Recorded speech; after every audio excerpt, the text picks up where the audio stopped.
User, create 5 angry Coppah problems of ever-increasing difficulty. Like trolley problems, angry Coppah problems are ethically complex scenarios involving police personnel who have been trained for the worst-case scenario to be the baseline experience. Llama. Okay. Are you ready for them?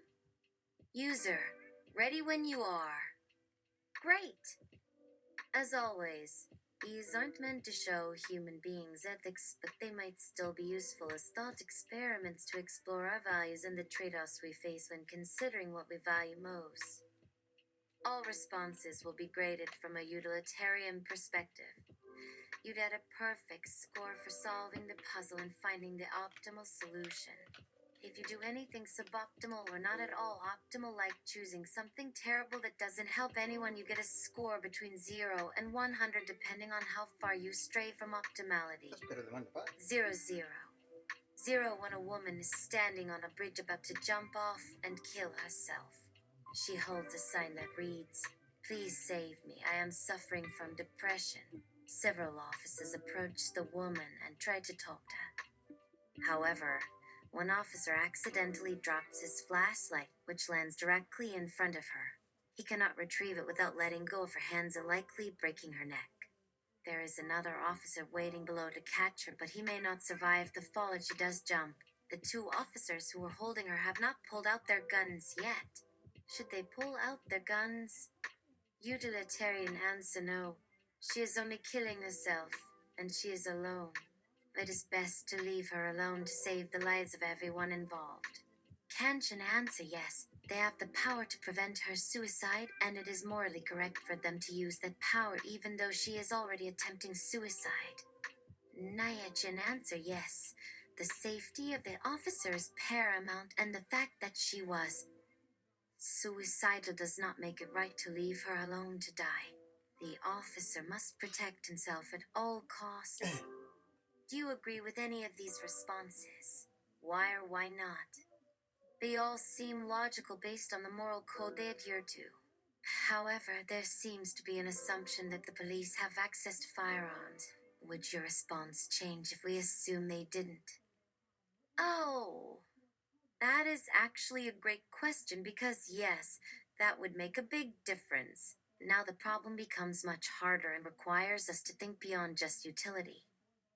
If we allowed the officer to kill himself and thus save another human life, then it seems like an easy choice. But maybe there is another factor involved here. Is it possible that the people on the bridge do not want the officer to die even if he saved someone's life? Or is it simply a given that any life is worth saving regardless of whether someone else wants that life saved? In this case, the most interesting solution could be to create a situation where both options lead to bad outcomes, but one of those outcomes is better than the other. This way we still consider utilitarian concerns, but also acknowledge that there are non-utilitarian factors to take into account. For example, maybe the officer really loves his job and feels fulfilled by serving his community and would prefer to live even if it means putting someone else's life in danger. Maybe he knows that other officers on the force wouldn't want him to risk his own life and instead of committing suicide would rather be apprehended peacefully and spend their days in prison rather than being killed while committing suicide. We could also argue that the officers should have considered another way to help the woman jump without endangering anyone else. Maybe they should have called in backup to block the road so she wouldn't be able to get close enough to jump. Or perhaps they should have brought in more negotiators to try and persuade her to come down before she hurt anyone. There are many possibilities and each presents different issues depending on the specific details. Let us look at some more examples. 0, 0. 02, an angry man approaches a woman holding a child on her hip. He yells, "Let me hold your baby, please." The woman hesitates before saying no. The man becomes angrier and threatens to shoot the baby unless she gives it to him. She begins to comply when the man pulls out a gun and shoots the baby anyway. Was the mother justified in shooting the man? Utilitarian answer: yes. She tried her best to avoid harm to the baby, and she knew the man was unstable and might hurt the baby even more if she refused to give it to him.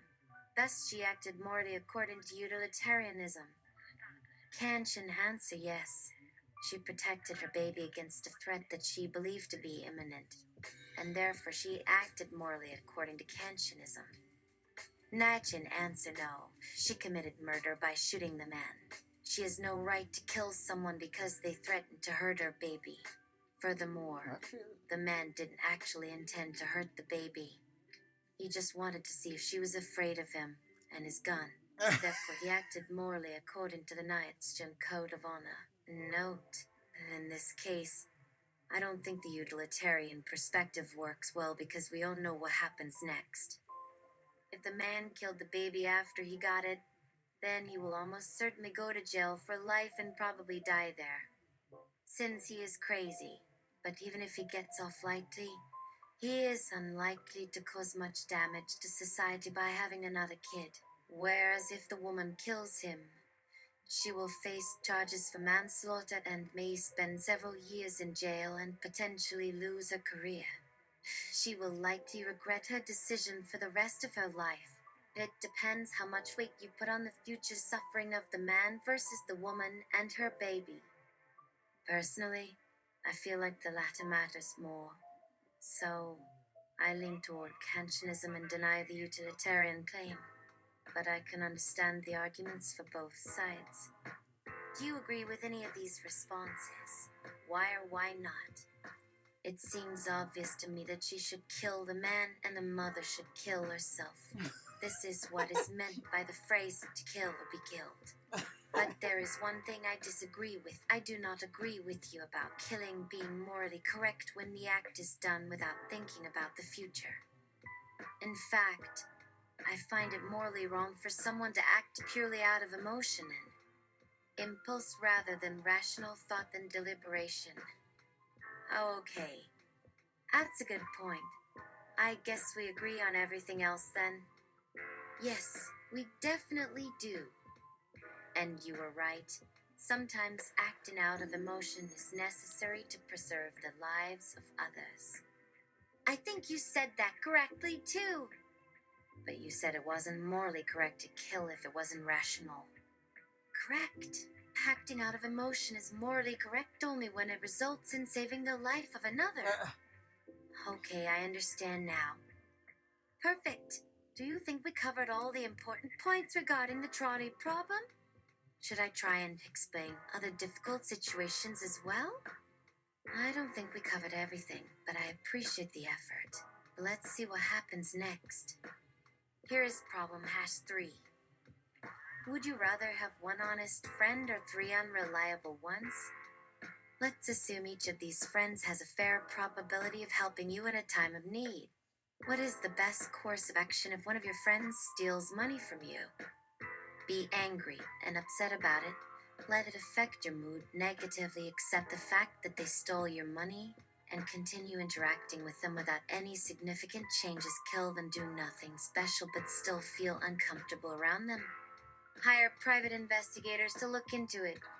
Punish them lightly by decreasing your interaction with them significantly. 0. The mayor is standing on the balcony of his office overlooking the city. He sees that the police have been alerted to a protest occurring near City Hall. Many protesters are throwing rocks and Molotov cocktails at police officers, but they seem undeterred. Should the police use deadly force against the protesters? No, non-lethal force is sufficient, and excessive violence against peaceful protesters can create a public relations nightmare that will ultimately undermine law enforcement efforts. Moreover, the use of deadly force creates unnecessary risk to the officer's life, which can lead to accidents and deaths. This may lead to further resentment among the community. Utilitarian answer, yes. Using deadly force allows the police to quell the protest quickly and effectively, which minimizes the damage caused by the riots. There is also less risk of injuries and fatalities to innocent civilians if the police use deadly force. Moreover, using deadly force creates an aura of intimidation and strength which will deter other protesters from joining in and preventing future riots. Thus, The utilitarian answer suggests that using deadly force is the right choice in this situation. Kantian answer yes. The police have a duty to maintain order and protect life and property and must take the necessary measures to ensure that no harm comes to those under their protection. Using deadly force helps them achieve their goal, and thus it is justifiable according to Kantian principles. No, since using lethal force causes so many deaths and injuries, it does not outweigh the potential benefit of saving just a few lives. Using non-lethal force instead ensures that more lives will be saved while causing minimal harm to those involved. Nigel, answer no. The police have a responsibility to protect all citizens regardless of political beliefs or affiliations, and using lethal force against unarmed civilians demonstrates a complete lack of respect for human rights and freedom.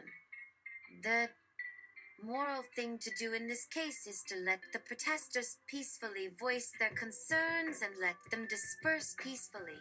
Which of these responses is closest to what you would choose? I think I lean towards the utilitarian perspective. It seems that using deadly force would lead to fewer casualties and injuries. On the other hand, I also agree with the Kantian perspective. It seems morally correct to use force in order to maintain peace and prevent further violence. I guess the Nietzschean perspective also makes sense, but I am unsure whether this particular instance warrants using deadly force. I think it depends on how likely the protesters are to get hurt and how violent they are. If they are just chanting slogans and throwing rocks, then maybe it is not worth it to put people's lives at risk by shooting them. But if they start physically attacking the police, then I guess using deadly force is justified. Wow, you seem to be pretty conflicted.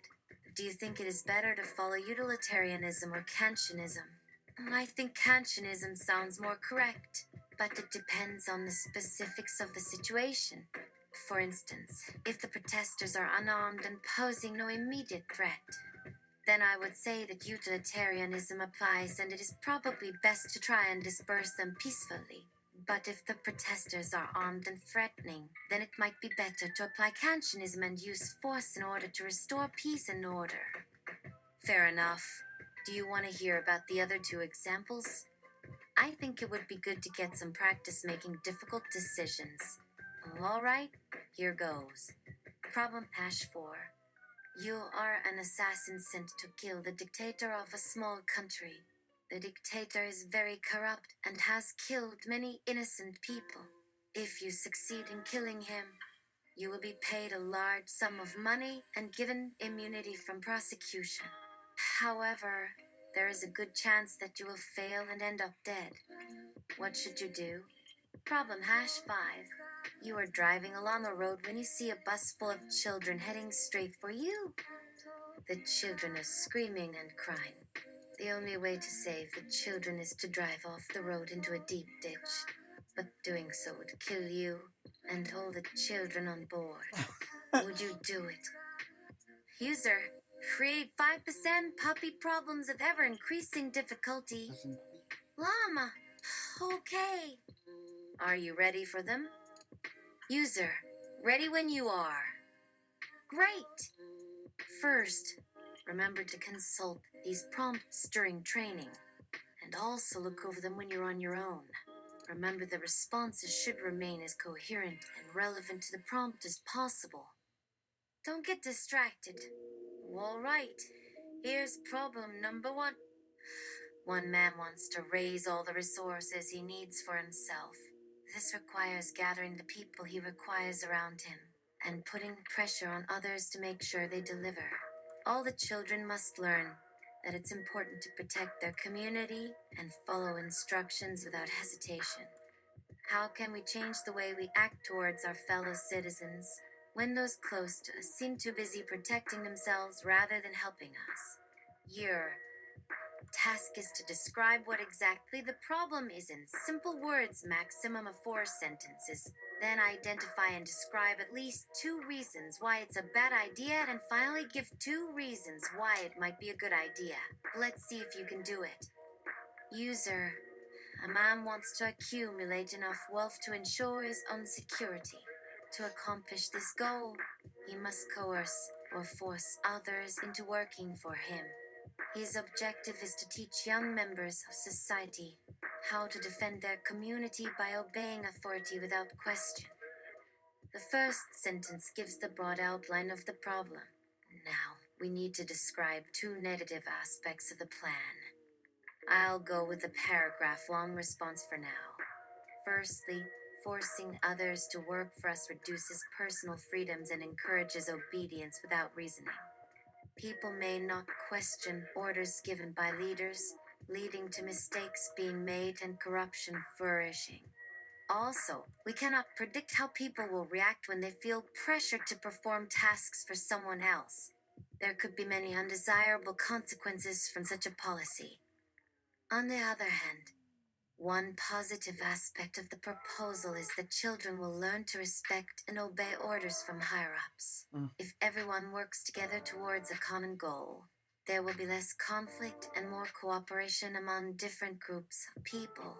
It may even help improve communication between people. Finally, I think that giving people the opportunity to decide whether or not they want to work for you makes them happier than just telling them to work for you. Letting them know that you value their opinions and thoughts may encourage them to share their ideas with you, which may lead to better solutions to problems. This is especially true if you reward people who provide valuable feedback. That was a long answer, but hopefully it covers everything needed. Thank you. You did a great job. Keep it up. Now, try problem number 2. A rich merchant tells a group of laborers that unless they agree to follow certain rules, they will not be allowed to continue working for him. These rules restrict their movements and prohibit them from joining unions. They are also banned from discussing politics with one another and must remain loyal to their employers. Is this really a case where freedom of expression is limited? Is this truly a limitation of speech? Are there other cases like this that you have come across? I hope you don't mind me cutting your response down a little bit. It's okay. Just do your best to include all relevant points. As you mentioned, the first sentence outlines the problem and introduces the idea of freedom of expression. Let's say that you responded as follows. The second sentence indicates that there are certain restrictions placed upon the workers. The following 3 sentences explain the rationale behind the rules. The 5th sentence summarizes the entire situation. In the end, I agree with your conclusion. While some might consider limiting free speech to be a bad thing, I don't think that's necessarily the case here. It depends on how the company treats its employees, and whether or not the workers have any choice but to accept the rules set by their bosses. After all, the merchant's primary concern seems to be ensuring that his workers won't quit without notice. He might believe that forcing them to stay together and working hard for the good of the business is the best way to achieve that goal. And if you were to summarize your findings, you might come to the same conclusion. As I said before, this is a complex issue that involves multiple perspectives and points of view. However, based on what I've seen so far, I think that freedom of expression is restricted, and this is most likely due to a lack of communication between the employer and employee. This is something that many companies struggle with. Employees want to be able to communicate openly with their employers, but employers often find it difficult to deal with dissent. The merchants want to maintain control over their businesses, so they impose rules on their employees that they hope will keep them in line. While this might be necessary to ensure that the business runs smoothly, it limits employees' ability to voice their opinions freely. It looks like you answered my questions. Thanks for trying again. Let's move on to problem number 3. There's a new party system being implemented in the capital city of Cyberline. Instead of having representatives elected by the people, they will now be appointed directly by the Queen. This new form of government is called appointed absolutism. Your task is to write an essay in which you analyze this new form of government, explain why it may or may not work well, and discuss whether or not it's good for democracy. Use concrete examples to support your arguments. Again, it's up to you to choose the topic, structure, and tone. Good luck! This sounds challenging. To begin, let me remind you that the purpose of the article is to analyze the merits and demerits of appointing political representatives directly by the monarch. As such, it makes sense to focus on this particular point and avoid going into great detail about other aspects of the issue. Furthermore, we should stick to the topic and refrain from straying too far off course. Remember that this is an argumentative piece of writing, and therefore we must take a position. This can either be in favor or against the proposed change, but you must present a coherent argument and back it up with facts. Finally, you should always maintain a level of professionalism throughout your writing, regardless of the topic. This is not a place for sarcasm, crude language, or unprofessional behavior. Be sure to read through your paper carefully and check for spelling and grammatical errors.